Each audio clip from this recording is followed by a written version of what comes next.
reward. And then a third party that qualifies must hold that fund.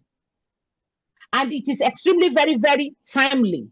You have 45 days identification period. The investor must formally identify a new property within 45 days of closing on the sale of the old one. Then you have 180 days acquisition period. The investor again must close on the new property within 180 days. Then it must be investment focused. The exchange property cannot be a primary residence or property that is held primarily for sale. Then 1031 is a tax deferral. It is not a tax elimination.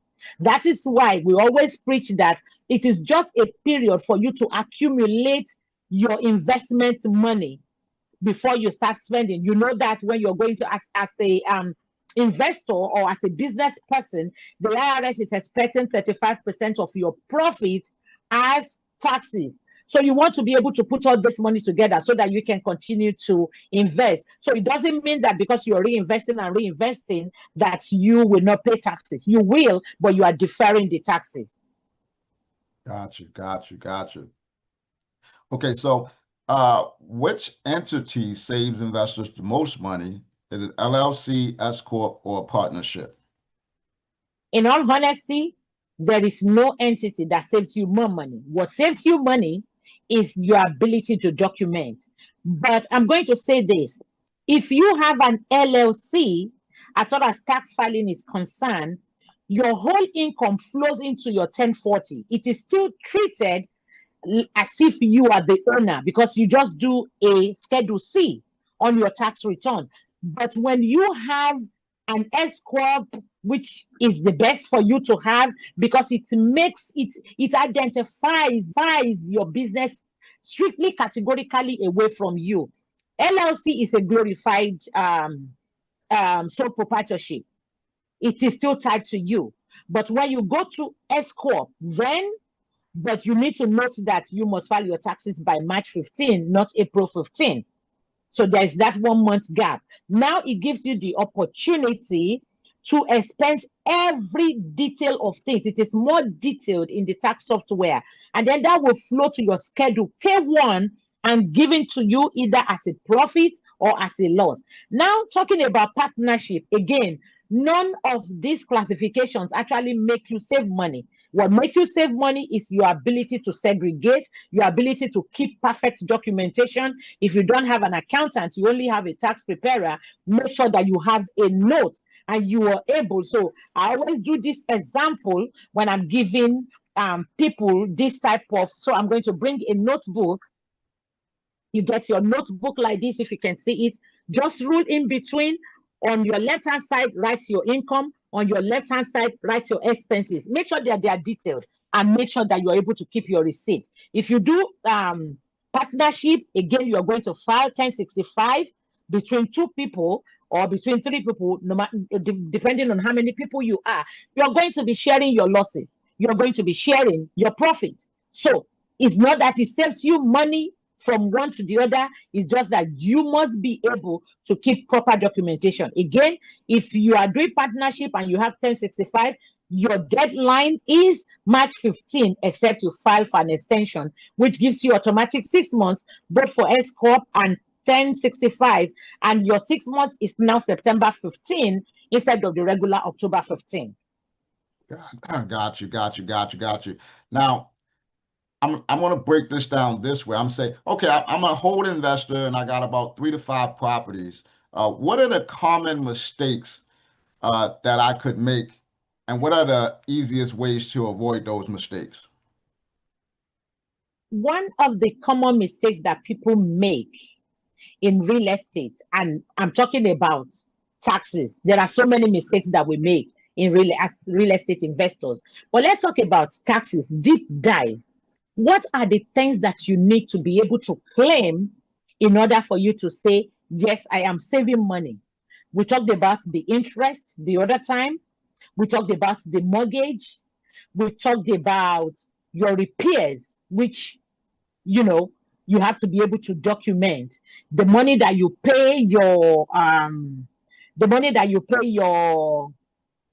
contractors, all those you will be able, even when you have a legal fee, when you close a property and you have your HUD, everything that is written there, your the money that the title company takes, their insurance, the transfer fees, as far as it is a real estate investment, not personal, you will be able to deduct all those.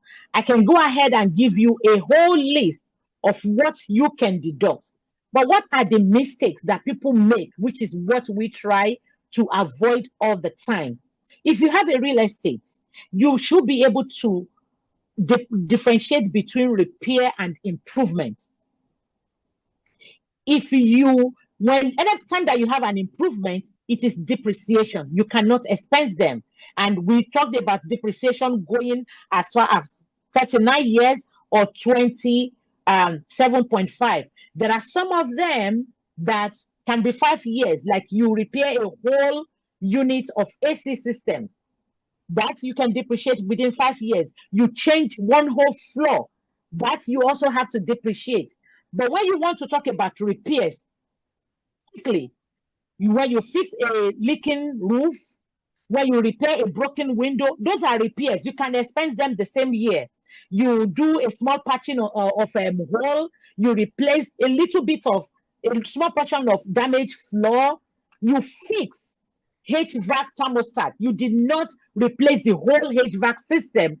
You repair a portion of the fence, you touch up on the painting, you replace a door handle.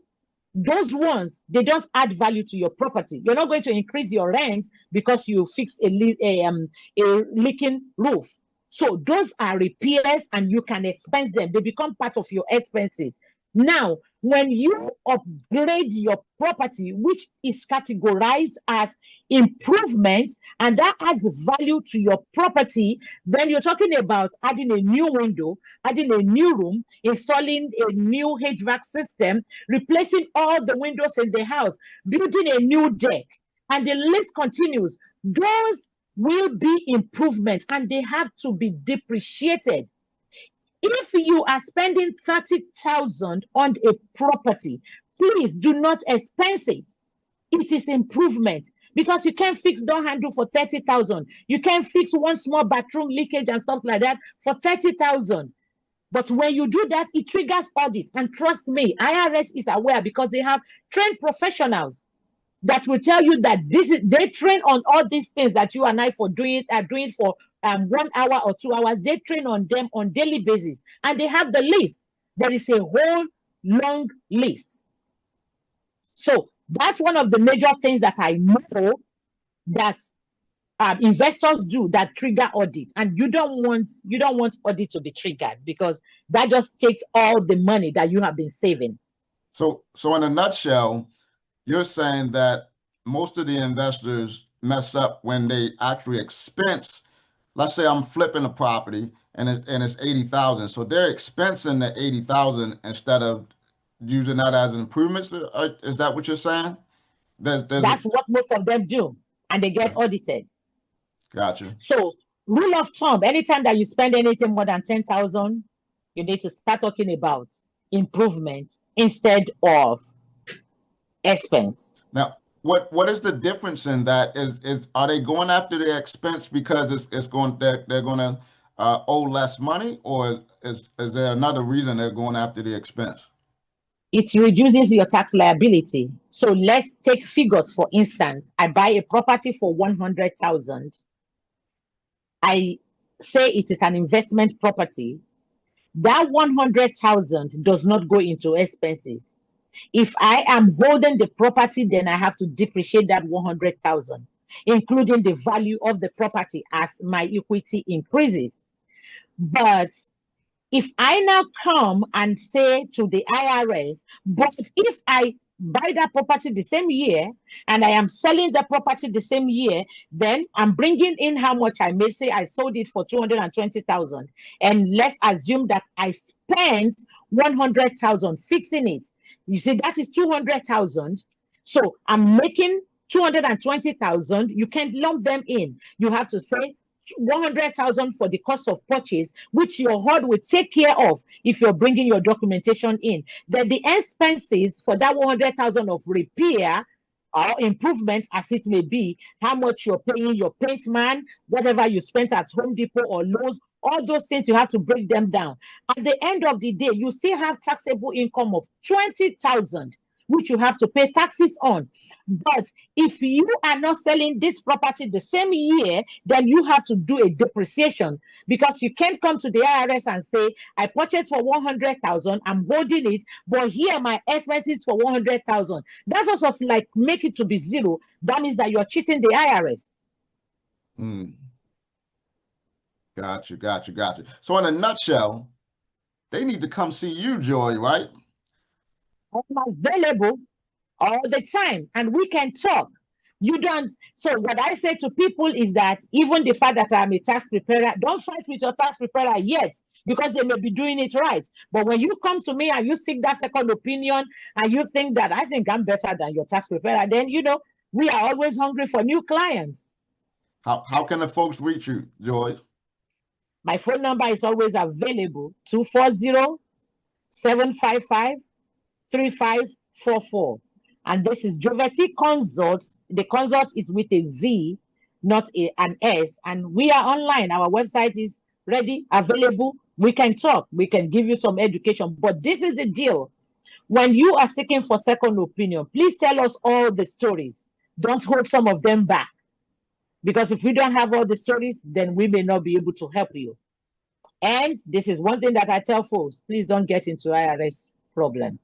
Don't get into their trouble. Those guys have nothing but time in their hands. And if you know that by error, after listening to this conversation this night, that you think that something is wrong with your taxes, let's look at it so that we can file an amendment for you before the IRS come for you. Because once the IRS come for you to say that we are auditing, you are already at a deficit of 1,500 and some change. That is the underlying cost of audits. And then they begin to pile up what you got and what you did not get and all the interest. And you begin to say, I only got $5,000 back, but now they want me to pay 10,000. That's because they put some fine and fees into it. Got you. Well, Joy, all of Joy's information is down in the description as well. All of her contact, the website and everything. So if you need to reach her, please reach out to her. If you can't get her, get me, I'll get you to her. But we thank you again for taking the time to, first of all, thank Ms. Joy for taking the time to share all the wealth of knowledge to help you folks out there, because I know there's a lot of investors in the DMV, a lot of newbie investors in the DMV, because every time you turn around, somebody's trying to get into the investment world. And you need the right resources to make sure that you're doing the right things when you're trying to start this business. And I think Joy has really spelled out and answered all of the questions to help you folks out. Joy, you have anything else before we chime off? I just want to say that real estate is not only buying and selling, it is a strategy, and it is wealth, and it is a legacy. You just have to master it and make sure that you keep your records. Now, for most of those receipts that you get from those shops, they wipe out like speed. Make sure that you are taking a picture once you get those receipts. If there is opportunity for them to email it to you, please let them email it to you. Because most times IRS don't come auditing until about 2-3 years. You would have forgotten that you did that business. And what they ask for all the time is receipt. So make sure that you are keeping those documents. You are really spending those money and time. Make sure that you're able to keep at least a little profit, and don't be greedy. I know we're all hungry, but don't be greedy. Thank you, Ms. Joy. Hey, folks, this is another Hump Day Real Estate with Kendall in the DMV, and we're signing off. See you again next Wednesday. Thank you so much, Mr. Kendall. You are doing a very wonderful job giving all these things out so that people can learn. And I wish that people will learn and come to your website, to your live video. And I know you always have them recorded and they are on your YouTube page. I will also be sharing on my own Facebook page so that people need to learn. We all need to be educated. And thank you so much for the